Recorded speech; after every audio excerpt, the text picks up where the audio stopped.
സ്കൂളിൽ ഉച്ചയ്ക്ക് ഞാൻ പച്ചവെള്ളമാണ് കുടിക്കുന്നതെന്ന് മനസ്സിലാക്കി എന്റെ മുന്നിലേക്ക് ചോറ്റുപാത്രം നീട്ടിത്തന്ന എന്റെ ബാലൻ.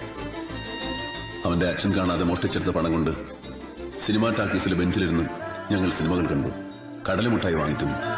സ്വന്തം ജീവിതത്തെക്കാൾ ഞാൻ നന്നാവണമെന്നും വളർന്ന് വലിയ ഉയരങ്ങളിലെത്തണമെന്നും അവൻ ആഗ്രഹിച്ചു. അവന്റെ അച്ഛൻ ഊണ് കഴിക്കാൻ പോകുന്ന തക്കം നോക്കി അവൻ എനിക്ക് മുടി വെട്ടിത്തരും.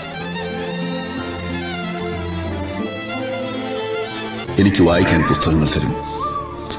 എന്നിലൊരു നടനുണ്ടെന്ന് ആദ്യമായിട്ട് പറയുന്നത് അവനായിരുന്നു. അവനിലൂടെയാണ് ഞാൻ ലോകം കണ്ടത്. എന്നെ സ്വപ്നം കാണാൻ പഠിപ്പിച്ചതവനായിരുന്നു. ഒടുവിൽ സിനിമ പഠിക്കാൻ മദ്രാസിലേക്ക് പോകുമ്പോൾ